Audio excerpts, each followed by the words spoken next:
299.900 votos aí. Tá todo mundo convencido, eu vou voltar para cá, voltar para São Paulo, né? Tô brincando. Primeiro, uma satisfação estar com vocês aqui no centro do estado de Santa Catarina. Já estive aqui em Freiburg e outras atividades sindicais, né? Equidistante de São Miguel do Oeste e Florianópolis, não é verdade? O que permite a gente ter um plenário tão rico como esse, com tantas entidades, pluralidades e unidos num objetivo que é ajudar a luta do povo brasileiro.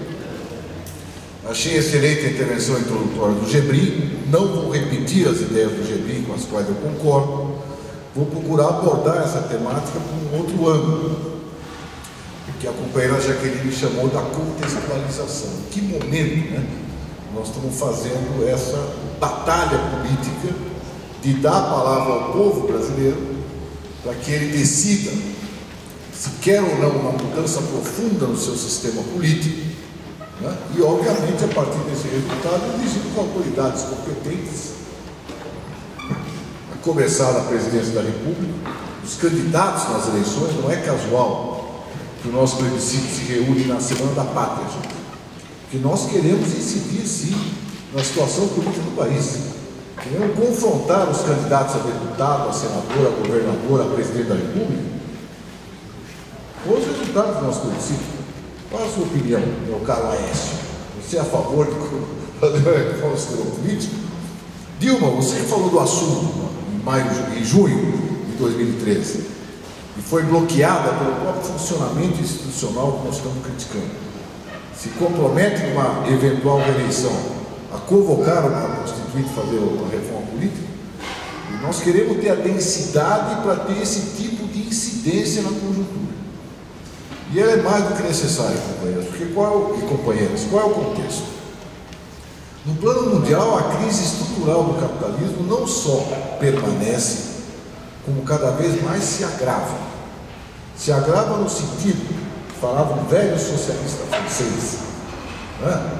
Às vésperas da Primeira Guerra Mundial, tal de Jean Jaurès, que o capitalismo traz a guerra como a nuvem carrega a tempestade. Então, qual é a saída do ponto de vista do capital para a sua crise estrutural aberta em 2007, 2008 e que, passado todo esse tempo, não só continua como se aprofunda? É aumentar a pilhagem dos povos, aumentar a superexploração da classe trabalhadora e provocar guerras, porque guerras são bons negócios, de preferência que desagreguem as nações, que rompam a unidade no quadro nacional para impedir a unidade dos explorados e oprimidos na luta de resistência e na luta transformadora. É o que nós temos observado, gente.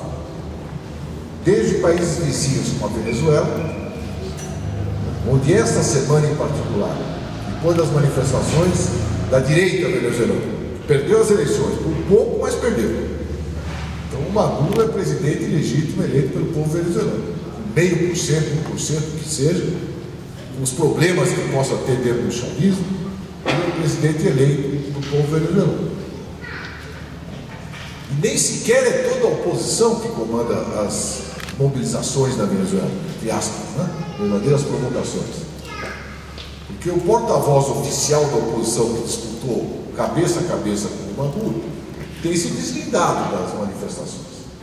Quem está dirigido é um tal de Leopoldo Lopes, que está em cana, inclusive, e que é um político de extrema-direita, que não reconhece a liderança da oposição venezuelana no Capriles, vejam vocês, que já é um office boy de Washington. A embaixada americana está extremamente ativa. Se vocês acompanharam na imprensa, as declarações sucessivas de altos porta-vozes do governo Obama, né, incentivando a divisão das Forças Armadas da Venezuela, dizendo, por enquanto o governo venezuelano não colocou o exército na rua, provavelmente porque o exército está dividido. Quando na Venezuela o exército não faz parte do dispositivo de repressão a movimentos de rua, é a Guarda Nacional, a Polícia Civil.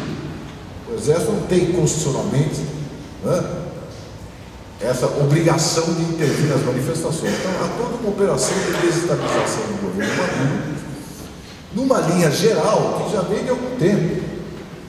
imperialismo americano já provocou um golpe de Estado branco no Paraguai, utilizando o Supremo deles lá, né? O Supremo, em geral, é a essência do conservadorismo civil no Brasil, as ações do Supremo. Já provocou o golpe em Honduras e hoje busca desesperadamente recuperar terreno perdido na América Latina. No plano mundial, vocês estão vendo o que está acontecendo na Ucrânia, né? Onde um governo estava lá, balançava entre o Putin da Rússia e a União Europeia. As imposições da União Europeia para a eventual adesão ou aproximação da Ucrânia são tão drásticas que o governo resolve optar pelo pacote de ajuda Putin, e esse governo é derrubado. O governo é derrubado, no lugar dele é colocado um novo governo com aberta simpatia da União Europeia e dos Estados Unidos.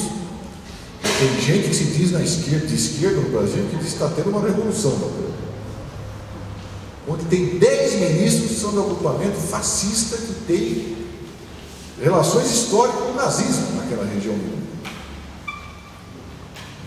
Então é aberta, a extrema-direita está abertamente presente na Ucrânia, nas manifestações, liderando marchas.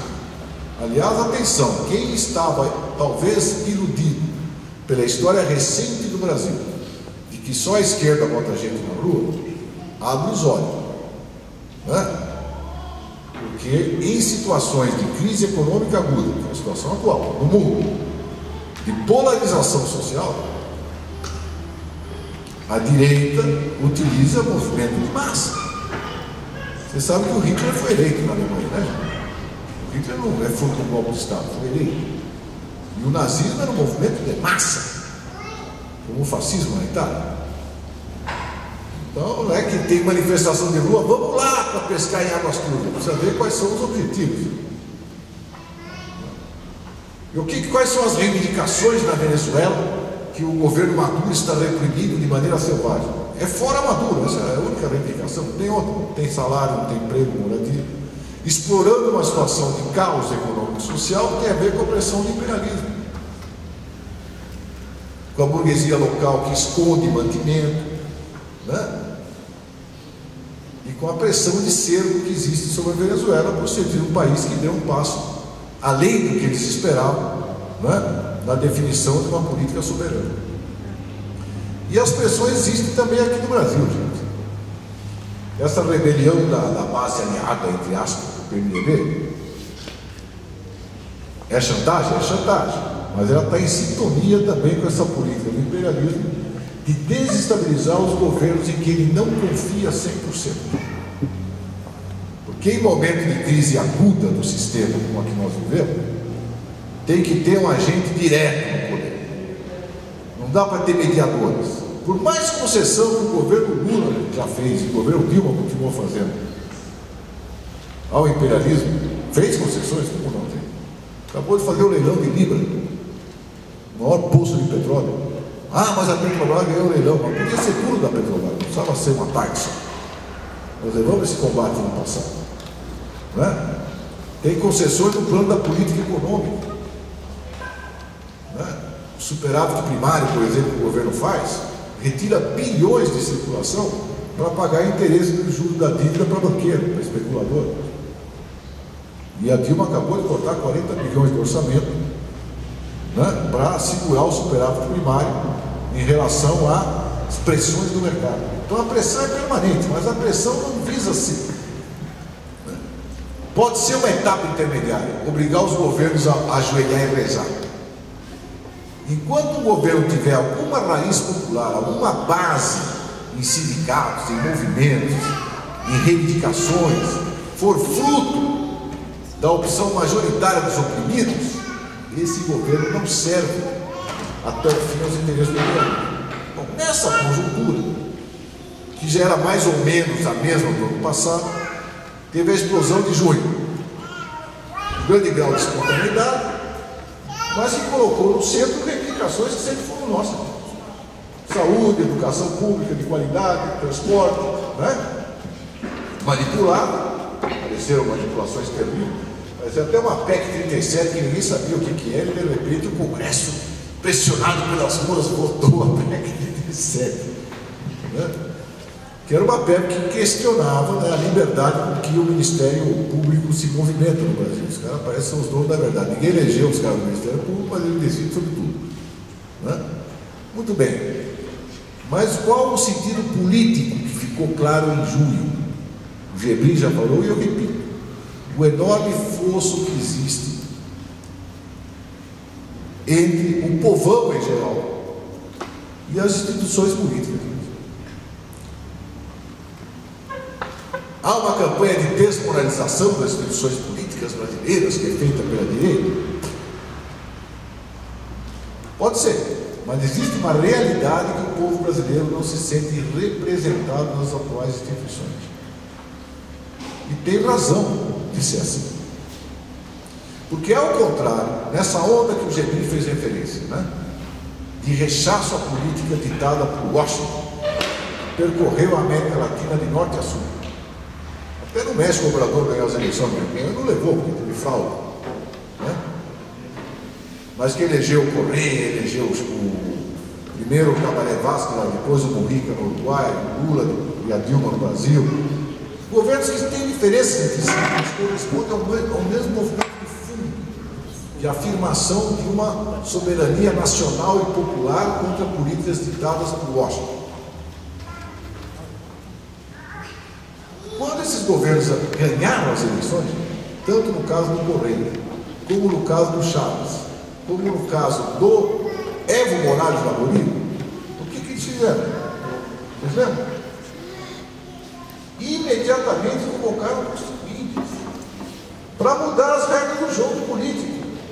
Porque você não pode ganhar uma eleição e continuar tudo como antes no quartel de Abrantes, se você tem a intenção de fazer mudanças estruturais, mudanças em benefício da maioria explorada e oprimida, portanto, em detrimento dos interesses da elite. É impossível avanço com a política de conciliação permanente com os interesses da elite. E os interesses da elite, das classes dominantes, que é um termo mais marxista, né? Eles estão cristalizados em instituições. O Brasil nunca teve uma constituinte soberana. Nunca. Se você fizer um histórico, né? Sempre as transições foram pactadas por cima, num acordo de elites. Foi assim na independência, não é verdade? Independência do Brasil, quem tomou o poder foi o príncipe herdeiro do trono de Portugal. Tanto é que vários historiadores dizem que a verdadeira independência do Brasil é o 7 de abril de 1826, quando Dom Pedro I volta para Portugal, né, ganha uma guerra civil contra o irmão dele lá, o Dom Miguel, se coroa Dom Pedro IV e morre como Dom Pedro IV. Né? A República foi proclamada como marechal monarquista. Sabe aquele símbolo do Deodoro tirando o chapéu assim diante da tropa alinhada? Segundo crônicas da época, o Deodoro fez a saudação, que era a saudação do Exército Brasileiro na época do Império. Qual era a saudação do Exército Brasileiro? Viva o Imperador! E foi proclamada a República. Né? Foi um golpe militar, articulado com as elites, com um regime que já tinha perdido a sua razão de ser histórica, porque a escravidão tinha sido abolida um ano antes. A escravidão foi abolida no Brasil em 88 e 89, proclamada a República. Ah, mas teve outros momentos de ruptura. E foram momentos de ruptura, independência. Mesmo assim, em momentos de ruptura, não houve participação efetiva do povo. O povo assistiu como uma besta quadrada. Ia mudar o quadro do Dom Pedro II, aquele velhinho simpático, e botar o quadro do Milico lá, que era a mudança do Império para a República. Sem participação popular. A Revolução de 30 e as constituintes que surgiram nesse momento de transição foram pactadas por cima. Revolução de 30. Vargas convocou uma constituinte em 34, com claro corte inspirado em regimes totalitários na Europa. Por exemplo, tinha até representação de sindicato na Constituição. É bom isso? Não é bom, não. O sindicato não é para representar na Assembleia. O sindicato é para defender os interesses da classe trabalhadora. Para representar uma Assembleia, partido político. Então, Vargas botava todo mundo no mesmo saco. Essa foi a Constituição de 34. Durou muito pouco tempo, durou 3 anos. Porque em 37 ele deu um golpe do Estado Novo e estabeleceu uma Constituição ditada pelo Poder Executivo da época. Constituição de 37. Depois teve a redemocratização em 1946. Talvez a que mais se aproximou de uma Constituinte soberana. Por exemplo, o PCB, Partido Comunista Brasileiro, foi legalizado. Teve deputados eleitos para a Constituinte em 46. Só que veio a Guerra Fria em seguida, o PC caiu na clandestinidade e seus deputados foram caçados. Né? Depois veio o golpe militar de 64. Os militares ditaram uma Constituição em 67, que depois virou também letra morta, porque o que valia era o AI-5 de 1968. E a atual Constituição, gente, que o ano passado completou 25 anos, e que muita gente, de boa fé, acredita na lorota do Ulisses Guimarães, velho patriarca do PMDB, de que é a Constituição cidadã. Qual é a história da atual Constituição? Gebrim já disse várias coisas. Os deputados de manhã eram constituintes e à tarde cumpriam o seu mandato normal de deputado. Então não era exclusivo. Tampouco soberana, porque o Sarney era presidente da República e continuava mandando do mesmo jeito. Então as decisões da Assembleia não eram soberanas. A decisão soberana é aquela que se sobrepõe a qualquer outra instituição. Então foi uma Constituinte meia boca, denunciada como tal à época pela CUT e pelo PT.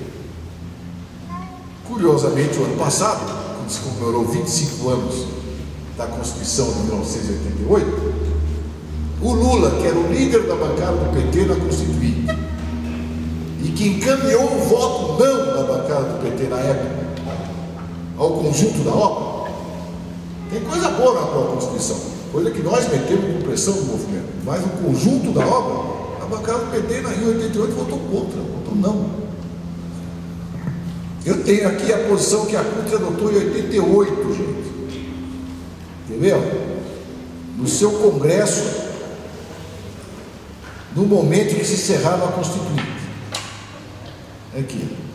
O Congresso Constituinte que está terminando seus trabalhos não é e nunca foi o desejado pelos trabalhadores.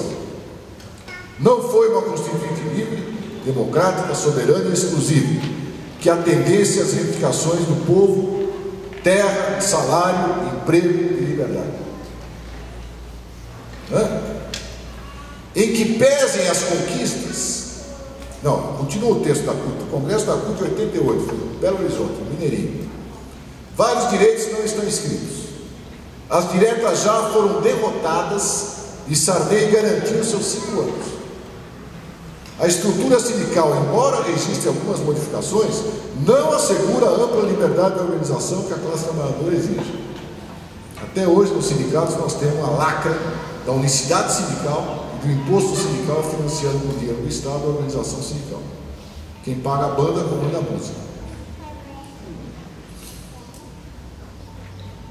Sobretudo a nova carta, atenção, gente, sobre a nova carta, a nova Constituição Cidadã, que é atual, está em vigor. A nova carta, sobretudo, se ergue contra a reforma agrária, marcando inclusive um retrocesso em relação ao Estatuto da Terra redigido pelos militares. E define as Forças Armadas como fiadoras e guardiãs da Constituição, colocando, portanto, a sociedade brasileira sob tutela militar, num permanente convite ao golpe, cuja realização está de antemão juridicamente legitimada. Em que pesem as conquistas, o terceiro Congresso Nacional da CUT entende que devemos denunciar o caráter global, profundamente antipopular da nova Constituição e não reconhecer no projeto global nenhuma legitimidade para cercear a democracia, as reivindicações e as lutas do povo. A luta continua. Aos trabalhadores, o terceiro Concute aponta firmemente a necessidade de garantir a efetivação dos direitos inscritos na nova Constituição. E, ao mesmo tempo, dentro e fora dos marcos institucionais e intensificar a mobilização no sentido de conquistar as reivindicações negadas pela maioria conservadora. Essa maioria conservadora está até hoje lá, gente. E está até hoje lá porque as regras eleitorais permitem que ele esteja lá até hoje. Primeiro elemento: quem financia as campanhas? As empresas, que sequer têm direito a voto, né? Aliás, é o argumento da OAB, não é isso, gente? No recurso que ela enviou ao Supremo. Um empresário pode contribuir porque ele é eleitor, mas uma empresa, que é pessoa jurídica, hoje tem preço. Quem quer se eleger deputado federal tem um valor, né? 1 milhão e não sei quanto. Uma campanha para vereador numa cidade média no Brasil se tornou proibitiva para um militante do movimento de base.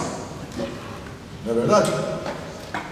As campanhas a gente fazia nos anos 80, né? Vender camiseta, isso aí, gente, não elege mais nem o porteiro no jardim de infância da escola municipal. Então virou um alto negócio, business. Porque aqui no Brasil há o financiamento, não só privado, porque privado pode ser do indivíduo, eu posso dar 50 reais para a campanha do cara que eu acredito nele. O financiamento de empresas multinacionais, construtoras, mega empresários que financiam todos os partidos políticos, todos, inclusive o PT, que eu sou militante do PT, mas os dados são visíveis, né? A Luciana Argento, lá no PSOL, foi financiada pelo Grupo Gerdau, por exemplo, na sua campanha. E eu insisto, gente, quem paga a banda comanda a música. Quem bota milhões na campanha do deputado, do vereador, do parlamentar, do presidente, do que seja, cedo ou tarde vai cobrar a fatura. Não necessariamente na forma de dinheiro, sempre na forma de dinheiro em última instância, mas pode ser na forma de beneficiar um determinado negócio, por aí vai. Você sabe como é que funciona isso. Então isso é uma lacra. Outra lacra: por que no Brasil não existe a regra elementar da democracia burguesa? Cada homem ou cada mulher, cada eleitor ou eleitora, um voto. Certo? Isso não tinha na África do Sul, por exemplo. Os brancos votavam, os negros não. Uma das bandeiras do movimento anti-apartheid é cada homem um voto. Aqui no Brasil não tem cada homem ou cada mulher um voto. Por regras que vêm da ditadura militar, que limitam a 8 a menor bancada e a 60 a maior bancada. Resultado: o eleitor de Rondônia vale 11 vezes o eleitor de São Paulo. O eleitor de Roraima vale 5 vezes o eleitor de Santa Catarina. Então as regiões com menor população, menor densidade eleitoral, e que tendem a ser, não obrigatoriamente, mas que tendem a ser mais atrasadas politicamente e mais vulneráveis à corrupção emanada do sistema político, compra de voto, né? Ou vender o voto do ponto de vista do eleitor, em troca do litro de leite, por exemplo, são sobre-representadas no Congresso Nacional. E as regiões com maior concentração industrial, com maior número de trabalhadores, são subrepresentadas. O atual Congresso vai mexer nisso? Para quê? Senado, para que serve o Senado mesmo, gente? A CUT, no seu último congresso, ao definir os seus pontos de reforma política, não precisa ser consenso de todo mundo, só estou levantando elementos. Nosso consenso aqui é o seguinte: vamos dar a palavra ao povo para fazer a constituinte uma reforma política. Agora, temos que dar argumentos no debate. Está satisfeito com o atual sistema político? Para que serve o Senado, por exemplo? Eleger a cada 4 anos, para mandato de 8 anos, 3 representantes por cada estado da federação. Na Venezuela não existe Senado, tem uma Assembleia Nacional, proporcional. O Senado é herança, gente. É herança da Câmara dos Lordes, lá na Inglaterra. Quando eles foram obrigados a dar direito de voto para o povo comum, criaram a Câmara dos Comuns e para os nobres, sangue azul, a Câmara dos Lordes. O Senado, na Constituição de 46, ele só tratava de relações exteriores e de temas relativos ao conjunto da federação. Hoje em dia o Senado é uma casa revisora, que faz a mesma coisa que o deputado. Você vota um projeto de lei na Câmara, ele vai para o Senado. Aí o Senado muda, volta para a Câmara. A Câmara não vai para o Senado. E é um órgão conservador por essência, porque é 3 por estado. Tem 3 de São Paulo, 3 de Roraima, 3 de Santa Catarina, 3 de Rondônia. Para que serve o Senado? Do ponto de vista da democracia política, é uma excrescência. É a herança do Senado do Império Brasileiro, que foi inspirado no Senado inglês, logo na Câmara dos Lordes, parlamentarismo que tinha aqui no Brasil, né, na época do Pedro I, Pedro II, Pedro II. O primeiro foi embora rápido. Os historiadores chamavam de parlamentarismo às avessas, né? Era inspirado no modelo britânico, mas era invertido. E no modelo britânico, né, quem tem maioria nas eleições indica o primeiro-ministro. No Brasil, o imperador indicava o primeiro-ministro e depois organizava as eleições.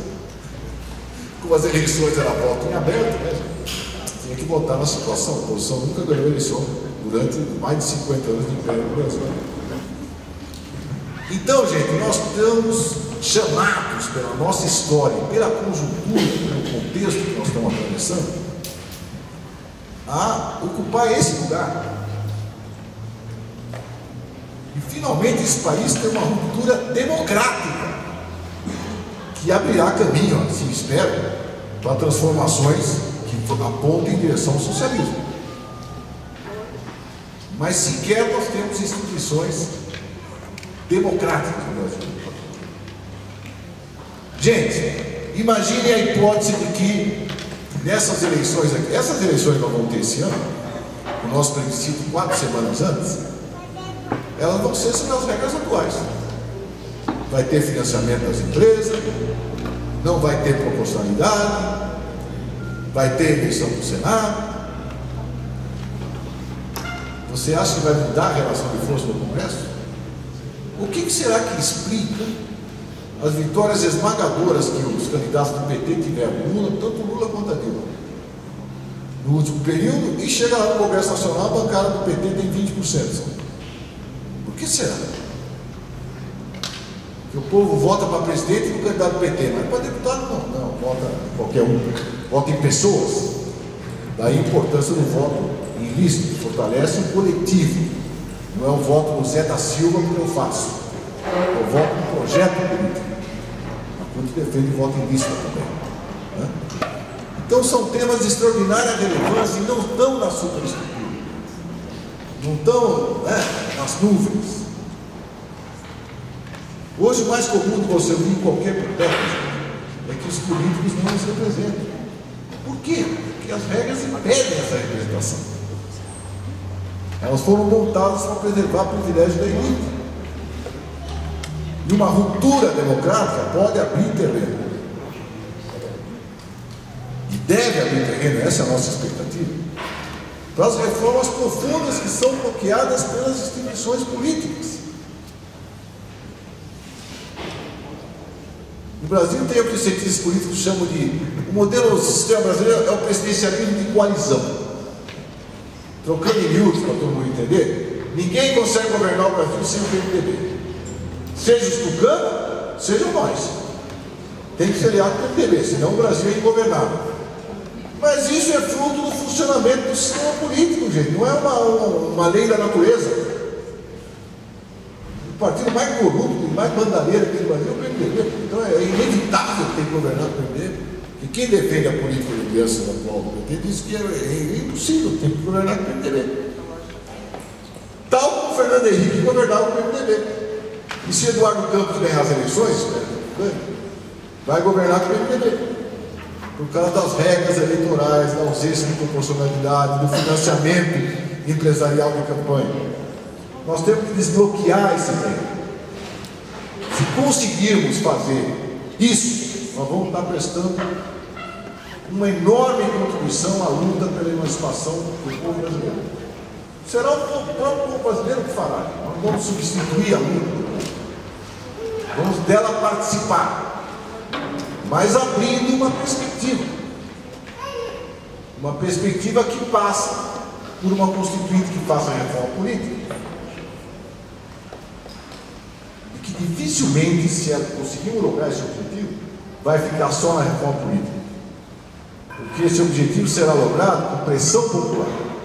E pressão popular é inseparável das reivindicações que estão represadas. Reforma agrária, né?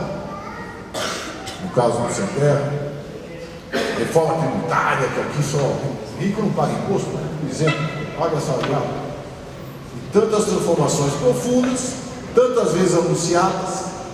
Inclusive, agora eu termino com isso. No dia 13 de março, completou 50 anos do comício da Central do Brasil. E a CUT Nacional do Rio de Janeiro e várias outras organizações fizeram um ato lá na Central do Brasil, antes de ontem, rememorando esse comício das reformas de base do João Goulart. Tinha gente que criticava o João Goulart de bunda mole, com perdão da palavra, naquela época. Né?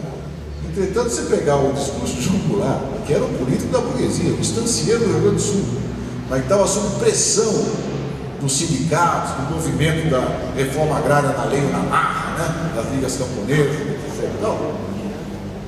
Era limitar a remessa de lucro das multinacionais para o exterior. Até hoje isso está pendente. A grana que as montadoras faturaram aqui com isenção de IPI, exoneração de folha, etc., mandaram tudo para salvar as matrizes que estão em crise lá na Europa, nos Estados Unidos, no Japão. E agora entucharam todo mundo de carro aqui no Brasil. Esse ano não vão vender mais, porque quem comprou um carro zero ano passado vai comprar um carro zero de novo, financiado e sem IPI. Então é o voo da galinha curto, né? E eles já estão pressionando, estão dizendo que vai pagar o pato aos metalúrgicos, que agora estão vendendo menos carro, então os metalúrgicos que abrem os olhos na próxima campanha salarial, os montadores. Né? Então, uma situação em que enormes pressões vão se exercer.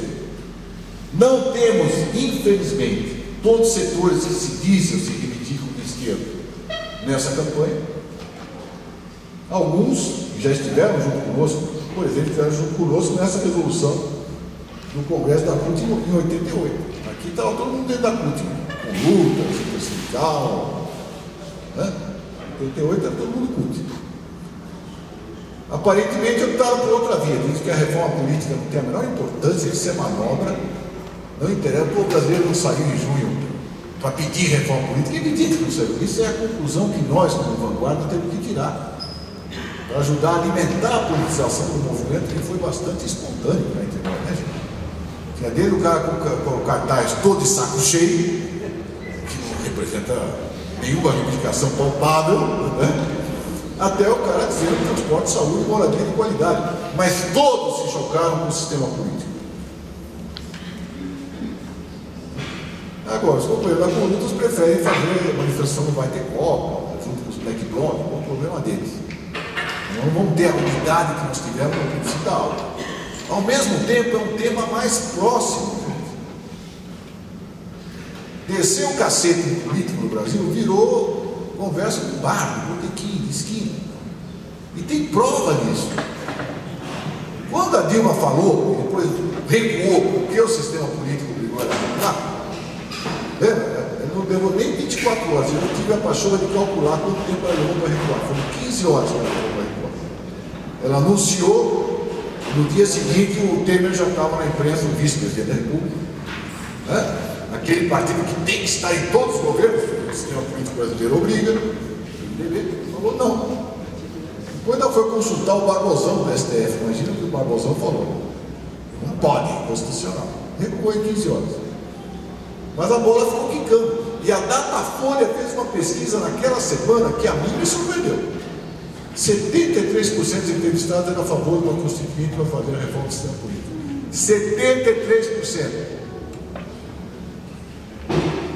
Nós não tínhamos 73% contra a ALCA no início do plebiscito da ALCA. Então também esse temor que muitas vezes a gente tem, esse é um tema muito complicado, o pessoal não vai entender. Eu confio absolutamente na capacidade de cada um de vocês que estão aqui de traduzir para a linguagem popular o que significa essa exigência. É preciso passar uma vassoura no sistema político brasileiro.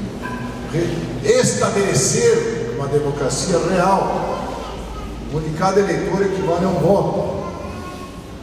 onde não tenha financiamento de empresário e campanha política.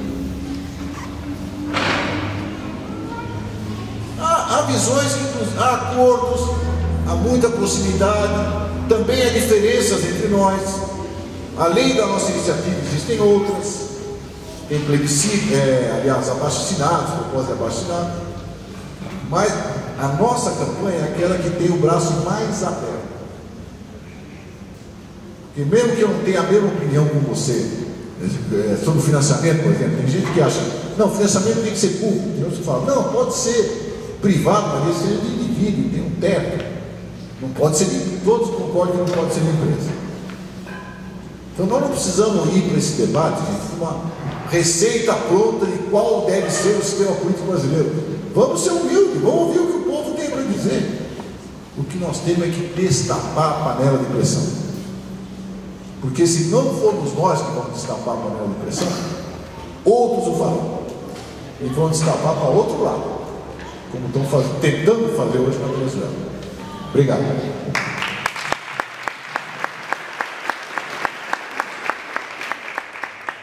Obrigado, Turra. Lembrando que também Turra faz parte do Comitê Nacional da... Não, agora é a proposta da gente, por aproximação, juntar um grupinho e discutir sobre aquilo que foi falado.